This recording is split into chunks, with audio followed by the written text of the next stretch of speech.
سورۃ الانعام مکیہ ہے اور اس میں 165 آیتیں اور 20 رکوع ہیں۔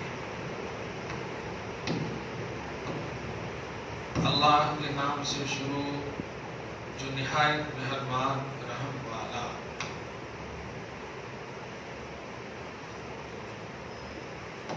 ابتدائی آیتوں میں شان توحید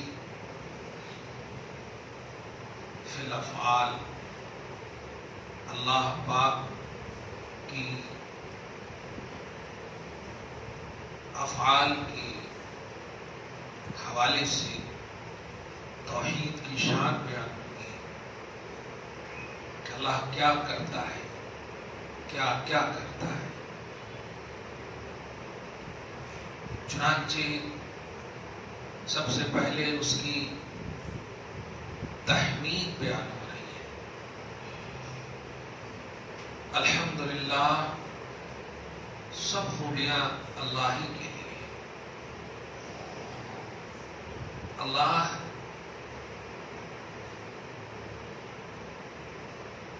مشہور قول کے مطابق اس ذات کا نام ہے جو واجب الوجود ہے۔ واجب الوجود مطلب جس کا وجود کمپلسری ہے، نہ ہونا محال ہے، ہونا ہی ہے۔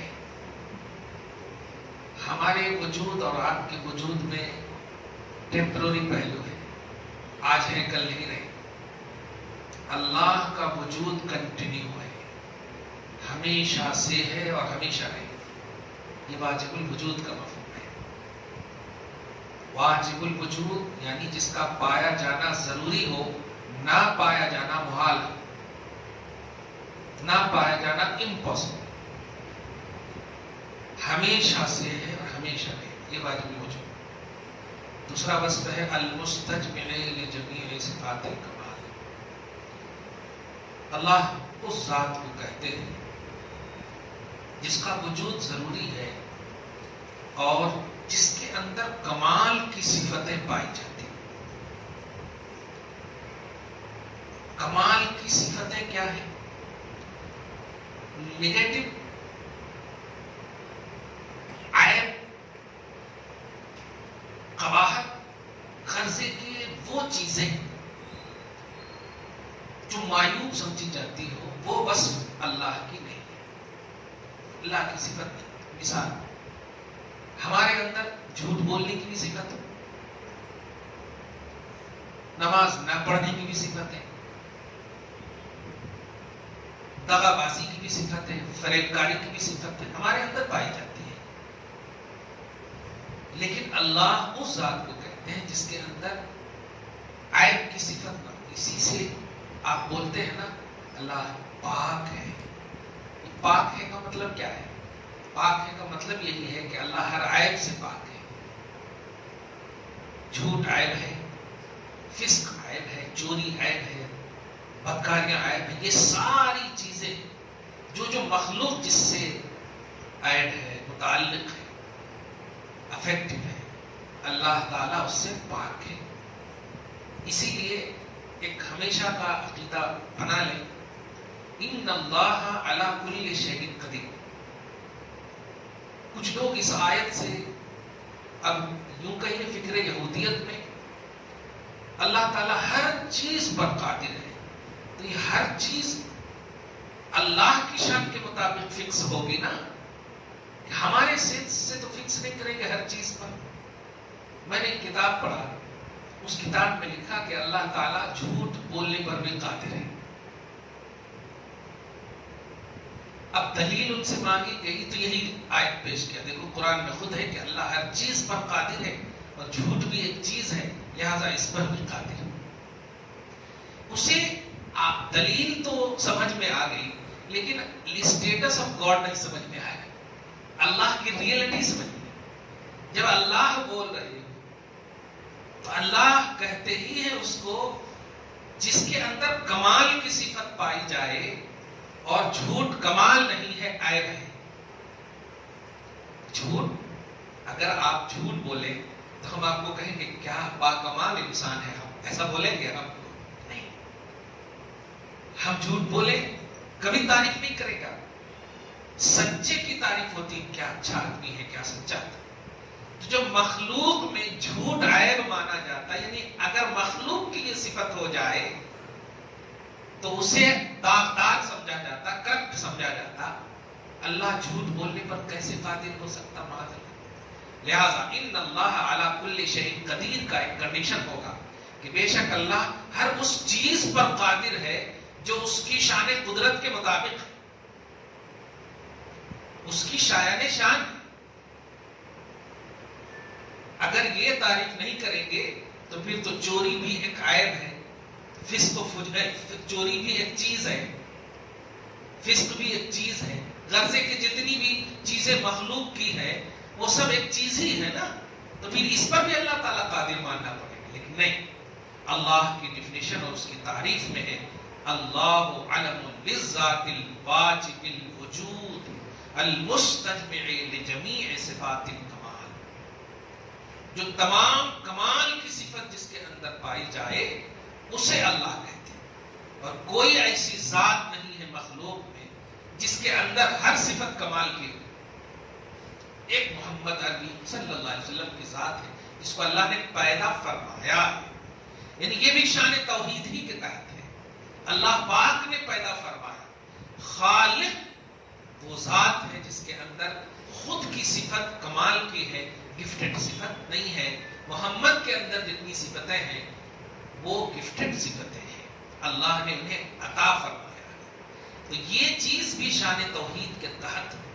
یہ بات دھیان میں رکھیے گا کہ کبھی بھی اللہ علی کل شیء قدیر کے تحت آپ کو مس گائیڈ کیا جائے تو آپ وہاں پر شطر کریے گا اور یہ کلیئر کہہ دیجیے گا اللہ بھی بول رہے ہو اور جھوٹ بھی بول رہے ہو. جب اللہ بول دیے تو جھوٹا ہو ہی نہیں سکتا. ایک اور اس کو آسانی سے سمجھیں کہ اللہ پاک کی آپ عبادت کرتے ہیں اور جس کی آپ عبادت کرتے ہیں وہی اگر جھوٹ بولے گا تو پھر عابد میں اور معبود میں فرق کیا رہا؟ عابد یعنی عبادت کرنے والا بھی جھوٹ بول سکتا ہے نا. ہم تو بول سکتے ہیں، ہم بول سکتے ہیں، کسی سے تو بولے آپ بول سکتے ہیں کہ نہیں؟ ہم قادر ہیں جھوٹ بولنے پر، مصلحت جو بھی ہو جھوٹ بولنے پر ہم قادر ہیں. یہ ہماری صفت ہے، ہماری پوزیشن ہے، یہ ہمارا لیول ہے. تو اگر ہم بھی جھوٹ بولنے پر قادر اور اللہ کو بھی آپ مان لیں جھوٹ بولے تو ایکول ہو گئے نا. تو شرکیہ تصور ہو گیا. لہذا اللہ وہ ذات ہے جو جھوٹ سے پاک ہے. اسی لیے کہا گیا اللہ ہر عیب سے پاک ہے. ایک اور مفہوم آپ لیں، سبحان اللہ. ایک لفظ بولتے ہیں آپ سبحان اللہ، تسبیح میں جو پڑھتے ہیں وہ کیوں پڑھتے ہیں؟ آپ بس باپ ماں نے سکھا دیا کہ 33 مرتبہ سبحان اللہ، 33 مرتبہ الحمدللہ، 43 یعنی 34 مرتبہ اللہ اکبر پڑھنا تسبیح فاطمی ہے، اللہ پاک ثواب دیتا وغیرہ وغیرہ سکھا. لیکن سنیے الحمدللہ کے بارے میں تو ٹینشن نہیں ہے، اللہ کی تعریف، اللہ اکبر کے بارے میں. لیکن سبحان اللہ کا معنی آپ سنیے. سبحان اللہ کا معنی ہے التبری عن کل سوء. اب اس کا معنی کیا ہے؟ عن کل سوء. سو معنی ہوتا ہے برائی اور کل معنی کل. تبری معنی پاکی بیان کرنا. ہر برائی سے پاکی بیان کرنے کو سبحان کہتے ہیں. تو اللہ سبحان اللہ کا معنی کیا ہوا؟ اللہ کی ہر عیب سے پاکی بیان کرنا. آپ ایک لفظ بول رہے ہیں لیکن اس کے اندر معنی دیکھیے اتنا. سبحان اللہ مطلب اے اللہ تو ہر عیب سے پاک ہے، اے اللہ تو ہر عیب سے پاک ہے. سبحان اللہ جتنی بار بھی آپ بول رہے ہیں تو سبحان اللہ کا معنی کیا ہے؟ اللہ ہر عیب سے پاک ہے. وہ اب جھوٹ عیب ہے، فسق عیب ہے، چوری عیب ہے، لہذا جھوٹ سے بھی وہ پاک ہے. اب سنیے آیت، الحمدللہ الذی، سب خوبیاں اللہ ہی کے لیے. الذی خلق السماوات والارض، جس اللہ نے آسمانوں اور زمینوں کو پیدا فرمایا. پیدا فرمانے کا بھی ایک لفظ واضح کر دوں. پیدا تو آپ بھی کیے ہیں بیٹوں، صحیح ہے کہ نہیں؟ پیدا کر دیے، ماں بھی پیدا کرتی، باپ والدین بھی پیدا کرنے والے کہلاتے. اردو میں پیدا کرنے کا لفظ ذرا کامن ہے. یہ فارسی لفظ ہے، اور اللہ کو بھی آپ کہہ رہے ہیں پیدا فرمانے والا. لیکن سنیے، اللہ کے لیے جو لفظ پیدا بولتے ہیں وہ خلق کے اعتبار سے بولتے ہیں، اور ماں باپ کے لیے جو بولتے ہیں وہ ولد کے اعتبار سے بولتے ہیں. اسی لیے ماں باپ کو والدین بولتے ہیں، خالقین نہیں بولتے. ماں باپ کو والد بولتے ہیں، ماں کو والدہ بولتے ہیں، دو کو ملا دیے تو والدین. اور اللہ جو پیدا کرنے والا ہے اس کو بولتے ہیں خالق. اب دونوں میں فرق کیا ہے؟ تو خالق اور والد میں فرق یہ ہے کہ اللہ جو پیدا کرتا ہے وہ بے مثال پیدا کرتا ہے، اور ماں باپ جو پیدا کرتے ہیں وہ مثالی پیدا کرتے ہیں.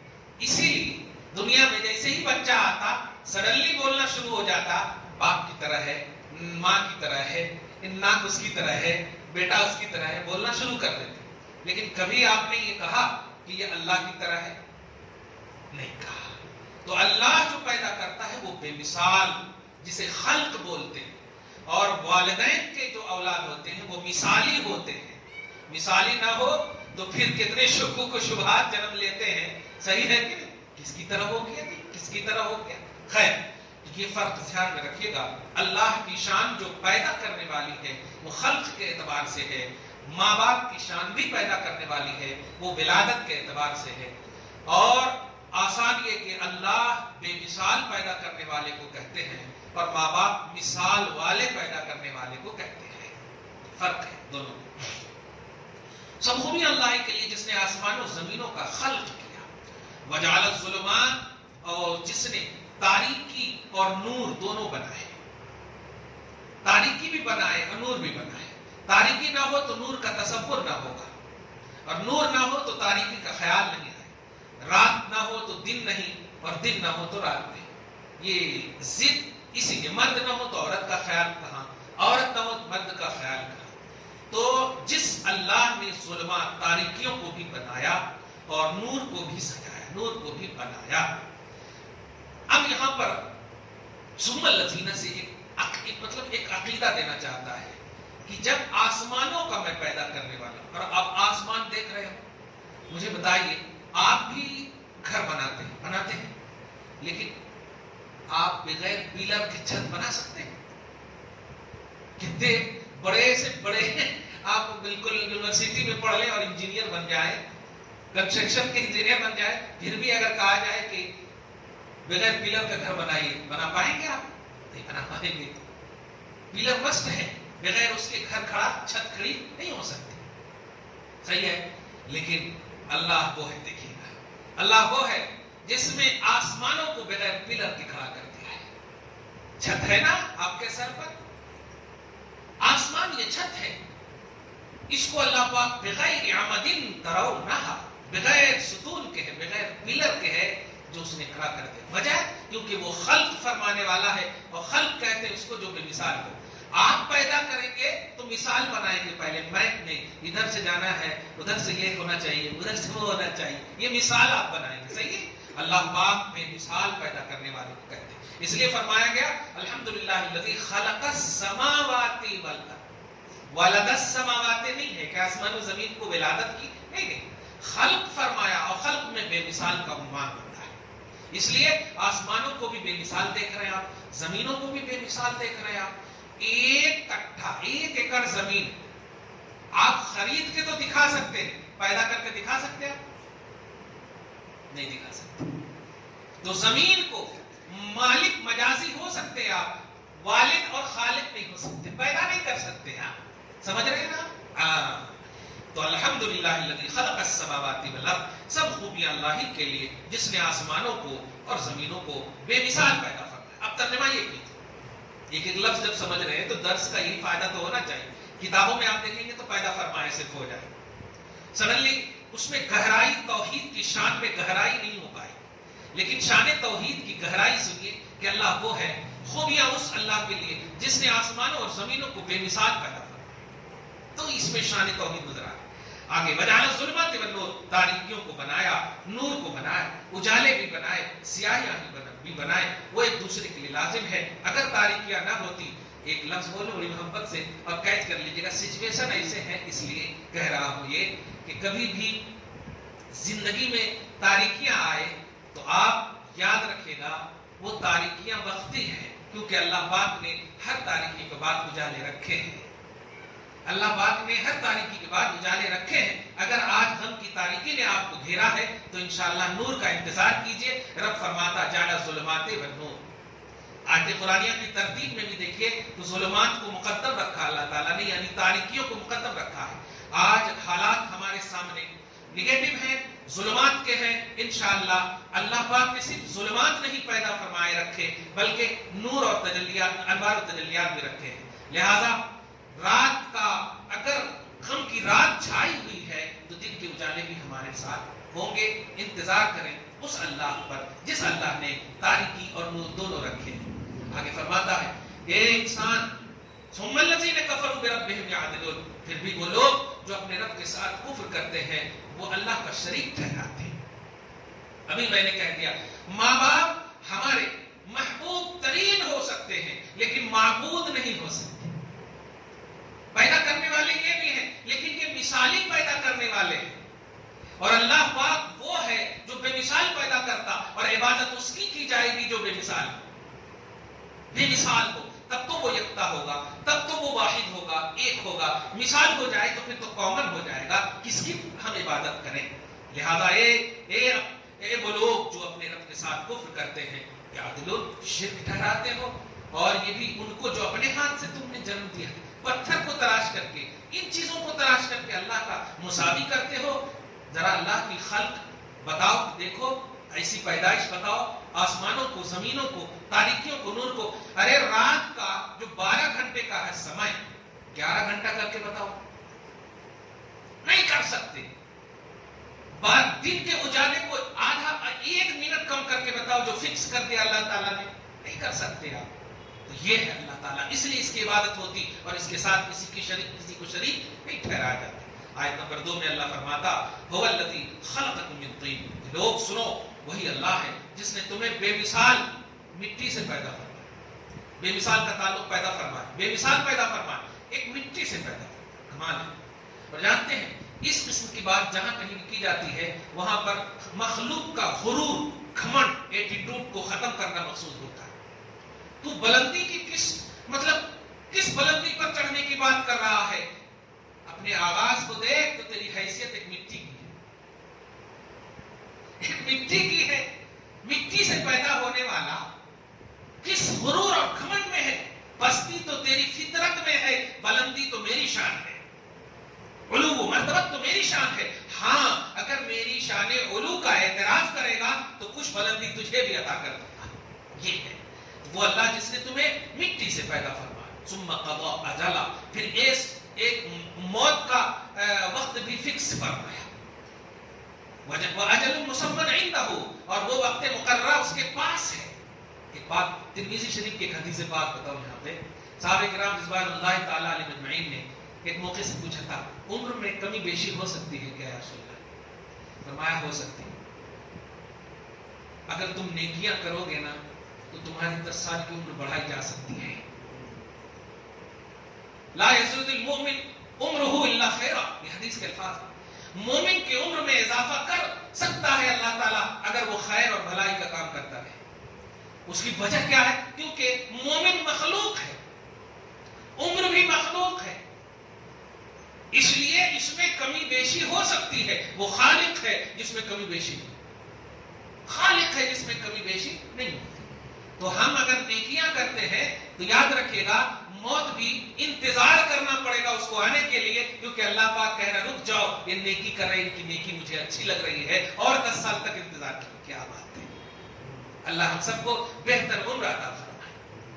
آگے فرماتا ہے ثم انتم تمترون، اے انسان میں نے موت کو بھی فکس کیا، اس کا ٹائم بھی فکس کیا، پھر بھی تو شک کرتا ہے۔ تجھے تو یقین ہونا چاہیے، زندگی پر یقین نہیں ہے، کب تک زندہ رہیں گے ہے یقین؟ کورونا میں بھی 2 سال پہلے تو ایسا لگ رہا تھا کہ آج ہماری باری ہے، ہماری باری ہے، مطلب زندگی جینے کا تو ایک تصور ہی ختم ہو گیا تھا کہ نہیں؟ بس اللہ، عبادت اور کچھ نہیں، تاکہ موت بھی آئے تو اچھی آئے، یہی سوچ ہو گئی تھی۔ تو موت پر یقین ہے، جینے پر یقین نہیں ہے۔ ابھی سانس ہم نے لیا ہے، پتہ نہیں باہر جا سکتی یا نہیں، سانس میں نے چھوڑا ہے، پھر لے پائیں گے کہ نہیں، لیکن اس بات کا یقین ہے کہ مرنا ہے، موت یقینی ہے۔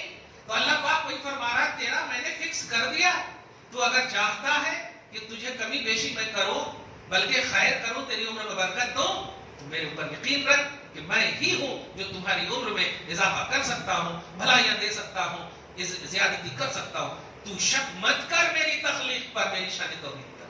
آیت نمبر 3، وَهُوَ اللَّهُ فِي السَّمَاوَاتِ وَفِي الْأَرْضِ۔ کمال ہے، شان توحید دیکھیے آج، اللہ وہی ہے جو آسمانوں میں ہے، زمینوں میں ہے۔ اب آپ غور کیجیے، ہم سوال کرتے ہیں نا کہاں ہے اللہ؟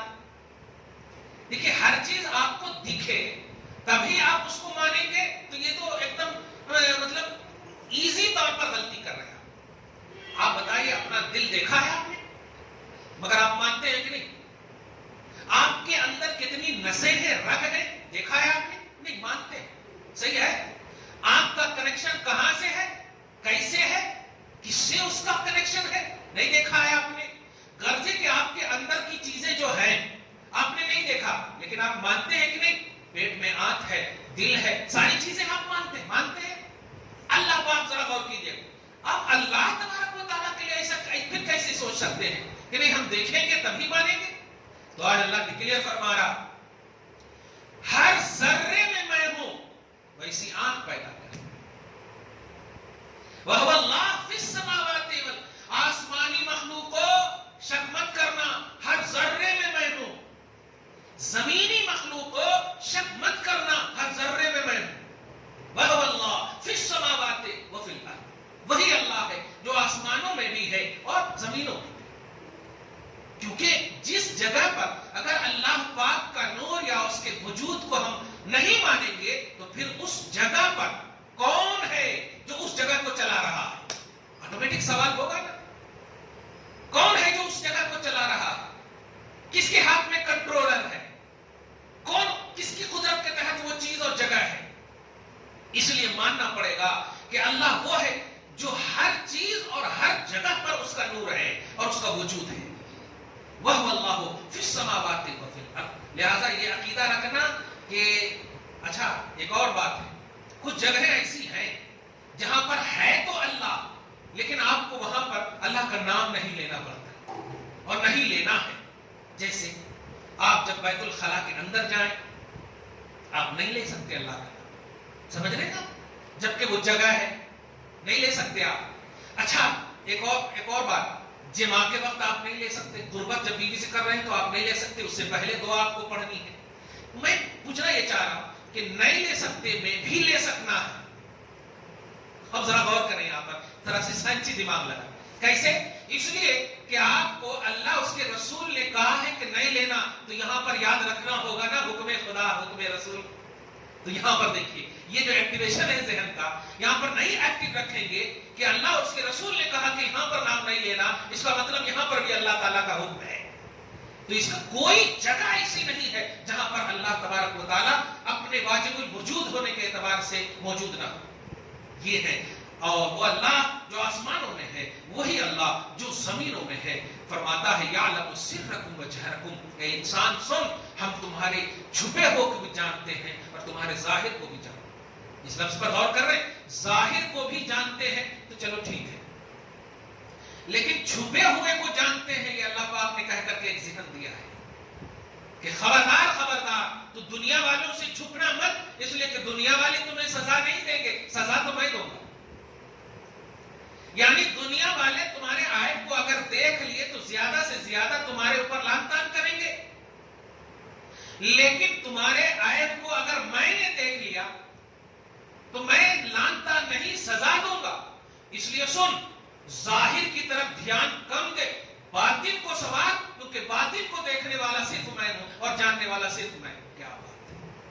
یعلم سرکم و جہرکم، تمہارے اندر مطلب راز کو بھی باطن کو بھی میں جانتا ہوں، تمہارے ظاہر کو بھی میں جانتا ہوں، جو تم کھلے عام کرتے ہو وہ بھی میں جانتا ہوں، چھپ کر کرتے ہو وہ بھی میں جانتا ہوں۔ وَيَعْلَمُ مَا تَكْسِبُونَ، اور تم جو کماتے ہو، کماؤ گے، جو بھی کماتے ہو وہ سب میں جانتا ہوں. اب آپ ایک آیت اور سنیے. وما تأتيهم من آیۃ من آیات ربهم. اور سنو تمہارے رب کی طرف سے کوئی بھی نشانی تمہارے پاس آتی تو تم ان سے روگردانی کیوں کرتے ہو؟ روگردانی منہ کیوں پھیر لیتے ہو؟ تم اپنی خواہش ہی پہ چلنا تھا تو پھر نبی سے پوچھتے کیوں ہو کہ یہ دو یہ دو یہ دو؟ چلتے رہو اپنی خواہش پہ. بیمار پڑتے ہو فوراً جھکتے ہو اللہ کی بارگاہ میں, اے اللہ یہ ختم کر دے وہ ختم کر دے. اور جیسے ہی ہم ختم کرتے ہیں تو ایسا بھول جاتے ہو جیسے تم کبھی جھکے ہی نہیں تھے یا کبھی بیماری ہی نہیں ہوئی تھی. تو کیا صرف تیری بیماری کو دور کرنے کے وقت میں ہو؟ آل وقت میں بلکہ خوشیوں کے وقت میں زیادہ مجھے یاد کیا کرو تاکہ میں تیری خوشی کو دائمیت نصیب کر سکوں, برقرار رکھ سکوں. اللہ پاک فرماتا ہے کہ اللہ کانوا عنہا معرضین.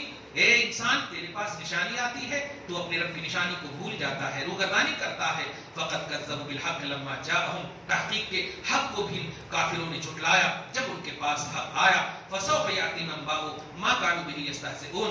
تو ان قریب ان کے پاس وہ خبریں آئیں گی جن کو وہ جھٹلاتے یا جن پر وہ مذاق کرتے تھے. تم سوچتے تھے نا کہ مرنے کے بعد قیامت کا کوئی عنوان نہیں ہے, قبر میں کوئی عذاب نہیں ہوگا, کیا ہوگا, کون تو دیکھنے آتا کیا,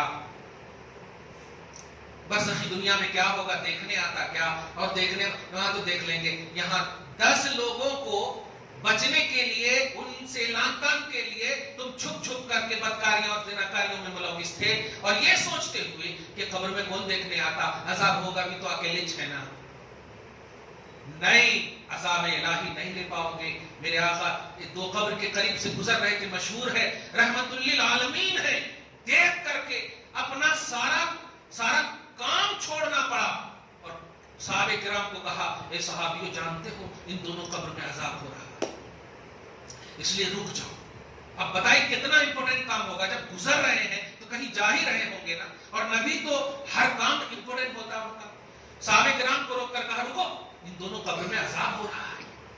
صحابہ کرام رضوان اللہ تعالیٰ علیہ اجمعین نے کہا یا رسول اللہ, اچھا یہاں پر سوال ہی نہیں کر رہے ہیں, تو نبی ہے, قبر کے بھی نبی ہیں, سارے جہان کے وہ رسول اور نبی ہیں, تو بالکل کوئی سوال نہیں کیا. آپ ذرا غور کریں.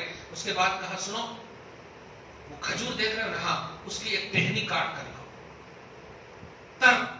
تر ٹہنی کو کاٹ کر لاؤ. اور لانے کے بعد حضور پاک صلی اللہ علیہ وسلم نے 2 ٹہنی کو, یعنی ایک ٹہنی میں 2 شاخ, 2 بنایا ان کو, اور اس کے بعد ایک قبر پر گاڑ دیا, دوسرے قبر پر گاڑ دیا, اور فرمایا سنو ابھی جا رہے ہیں ہم لوگ, یہ ٹہنی جو ہے جب تک ہری رہے گی اللہ تعالیٰ ان دونوں قبر والے پر عذاب کو اٹھا لے گا. تخفیف فرمایا. اب ذرا سنیے, صحابہ کرام نے پوچھا یا رسول اللہ یہ بھی بتا دیں کہ عذاب کیوں ہو رہا ہے. تو حضور پاک صلی اللہ علیہ وسلم نے اس وقت ارشاد فرمایا ایک تو چغلی سے نہیں بچتا تھا اور دوسرا پیشاب کے چھینٹ سے نہیں بچتا تھا. اب آپ بتائیے, چغلی کوئی بڑی بات ہے, کرتے کہ نہیں جی, کبھی ممی کی پاپا سے, کبھی پاپا کی ممی سے, کرتے کہ نہیں, ایزی چیز ہے. اور پیشاب کے چھینٹ کا مطلب سمجھ رہے, پیشاب کرنے جا رہے ہیں اوپر دیکھ رہے ہیں, کہاں تو فونا کر رہے ہیں, بات کر رہے ہیں, آپ سمجھ رہے ہیں پیشاب کے چھینٹ, اس کا یہ مطلب باہر کے پیشاب میں اپنا بھی پیشاب, ہر پیشاب پیشاب ہی ہے. تو ایک پیشاب کے چھینٹ سے اور دوسرے چغلی سے نہیں بچتا تھا, اور نبی کو دکھایا گیا وہ عذاب قبر میں. اتنی ایزی چیز سے جب قبر میں عذاب ہو رہا, بڑے بڑے گناہوں کا کیا حال ہوگا. اس لیے یہ بات نہیں بولنا کبھی بھی کہ اللہ دے گا عذاب تو کون تو دیکھتا کیا, لے لیں گے عذاب, نہیں چھوں گا نا. نہیں, آپ برداشت کر سکتے. رحمت للعالمین نے دیکھ کر کے سارا کام روک دیا اور عذاب کی تخفیف کے لیے دیکھے کام کیا. سمجھ رہے نا. اس لیے ہر وہ کام کرنا جو اللہ کو راضی کرے, جو اللہ کو خوش کرے.